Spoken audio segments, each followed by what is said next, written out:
Welcome to NCC News Sports. I'm Mandy Shovlin, and I'm joined by Riley Underwood, who is outside at Syracuse University's campus. Riley, you were at the Syracuse football spring game. Spring has sprung. What can you tell us was at this game? What'd you see? Well, Syracuse wasn't allowed to play in Colorado against the Buffaloes for the spring game, NCAA rules, so Fran Brown and the Orange went back to plan number one, playing at home in the Dome. And this is the first look we've got to see at a team that's coming off a 10-3 season with a lot of new players all around. And one player we didn't get to see was the starting quarterback, Ricky Collins. He wasn't available in this one with a minor hand injury. Fran Brown joined by Dwight Freeney, player development coach for his alma mater, both the college football and NFL Hall of Fame. Starting off, Jakari Williams airs it out. Justice Ross Simmons, go up and get a young fella. He may be the top receiver this year for the Orange. And then Yasin Willis caps off the Orange team's first drive, prances into the end zone for a touchdown. One player we've been wanting to see in action is Demetrius Samuel. The 17-year-old true freshman bats the ball away and makes the nice defensive play. He played on the other side of the ball as well at wide receiver too. Didn't make much of an impact there. The blue team was led by walk-on running back Jordan Montanez. He finished with 60 yards on the ground and a touchdown.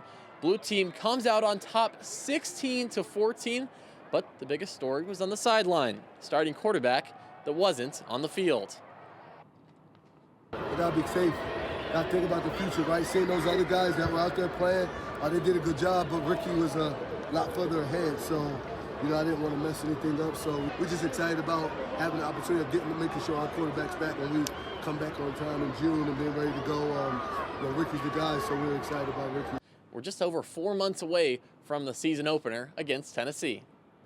That's right, Riley. And at the end of last season, Syracuse came in at number 20 in the country. So a lot went right last season. So what's going to be the X factor that determines this team's success for this year? I think the defense is going to be solid, and I think the skill players around the quarterback are going to be solid. I think Yasin Willis and Justice Ross Simmons are really going to come into their own here and be some stars in Central New York. But I know it's cliche, but the X factor this year is going to be the quarterback, Ricky Collins. We don't know what to expect from him. He transfers over from Louisiana State, where he just threw 7 passes in 2 years. We still don't get to see him in the spring game, so really we haven't seen him in game action much.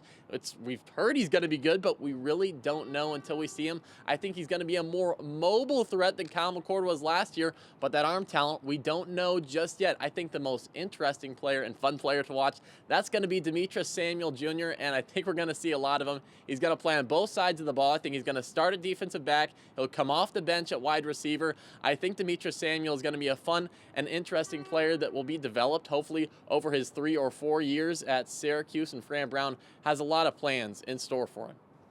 Right, Riley, a lot of names starting to jump off the page on that Syracuse team, and a big name just entered the transfer portal after the game, and that's a pretty interesting situation. You want to fill us in there?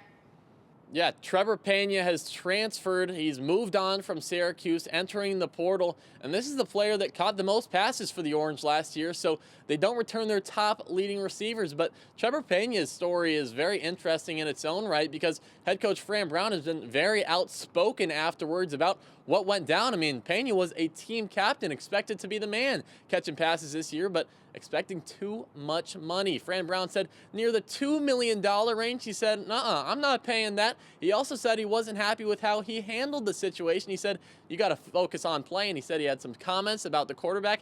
Didn't think that Ricky Collins was the man that should be starting at quarterback. He said, "You got to go." Basically, that's what Fran Brown said on a radio show. I mean, this is about as transparent that you have seen a college football head coach in quite a while, especially in the new era of NIL. And I mean, I think it's really interesting and a testament to what this program's all about. Fran Brown standing his ground. He's not going to get pushed around by his players, even his star players. He said, if you got something to say, you got to go. So, Trevor Pena, he's going. Justice Ross Simmons, I think, will be a good guy to go to. Darrell Gill as well, Umari Hatcher. Those are 3 good wide receivers that Ricky Collins will be throwing to this year.